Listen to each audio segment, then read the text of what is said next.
Assalamualaikum warahmatullahi wabarakatuh. Bertemu lagi dengan saya Nani Mulyania, guru biologi pada SMA Negeri 1 CKK Kabupaten Sukabumi.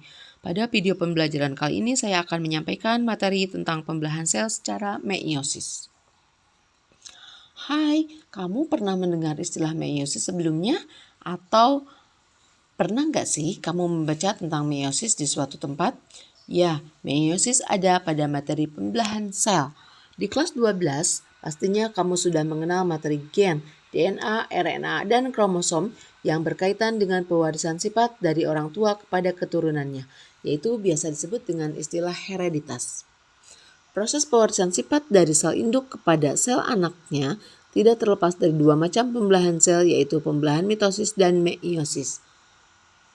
Pada video pembelajaran sebelumnya, saya sudah menyampaikan materi tentang pembelahan sel secara mitosis dengan lengkap dan detail. Kali ini kita akan kupas tuntas materi mengenai pembelahan sel secara meiosis beserta tahapan-tahapannya. Apa itu pembelahan meiosis? Pembelahan meiosis adalah pembelahan yang menghasilkan 4 sel anakan yang masing-masing sel anakan hanya memiliki setengah dari jumlah kromosom sel induk, sehingga jumlah kromosom yang dimiliki anakan adalah N atau haploid. Pembelahan meiosis disebut pembelahan reduksi. Kenapa? Sebab pembelahan meiosis mengalami dua tahap pembelahan, yaitu meiosis 1 dan meiosis 2. Nah, ini tahapan pembelahan sel pada meiosis 1 dan meiosis 2. Pada dasarnya sama dengan mitosis, hanya terjadi dua kali tahap pembelahan meiosis 1 dan meiosis 2. Kalau di meiosis 1 langsung profase langsung ya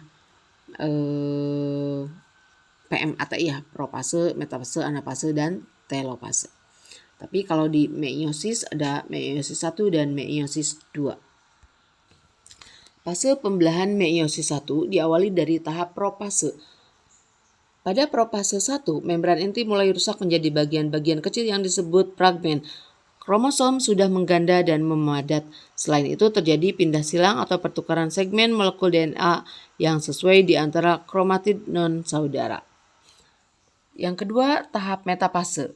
Ciri khasnya di metafase 1, kromosom berjajar pada bidang pembelahan atau di bidang ekuator.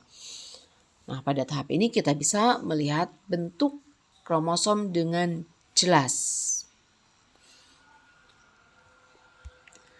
Anafase 1, kromosom bergerak menuju ke kutub-kutub yang berlawanan. Nah, ini ciri khasnya saling berlawanan menuju kutub masing-masing dengan kinetokor sebagai penunjuk jalannya.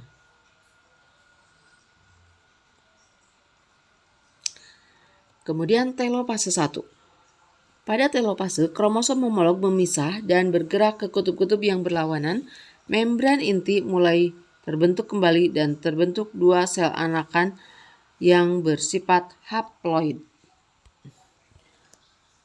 Kemudian fase pembelahan meiosis 2. Meiosis 2 ada propase lagi, propase 2.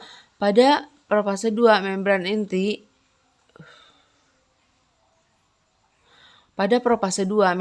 mulai rusak menjadi fragmen dan terbentuk gelendong pembelahan. Selain itu, kromatid mulai bergerak ke bidang pembelahan. Kemudian metafase 2, kromosom berada di bidang posisi berjajar pada bidang pada bidang pembelahan.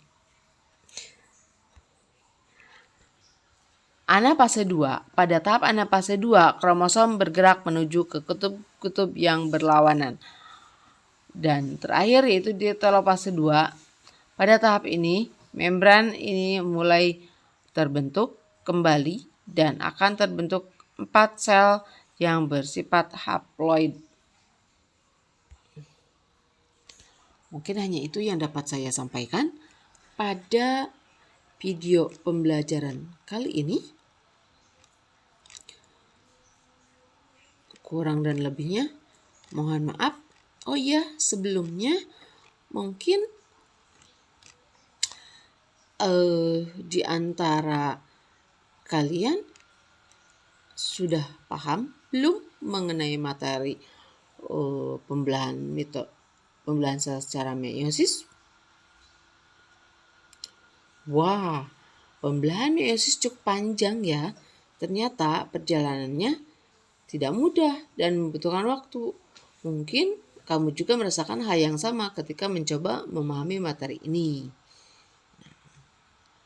Tapi kamu mesti ingat, kebingungan kita terhadap sesuatu sama berharganya dengan pemahaman kita atas sesuatu. Jadi kalau kamu bingung, itu adalah hal yang sangat bagus karena kamu harus berusaha memahami sesuatu yang sukar untuk dimengerti.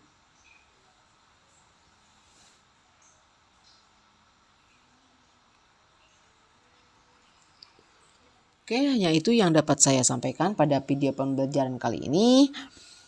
Semoga bermanfaat. Terima kasih.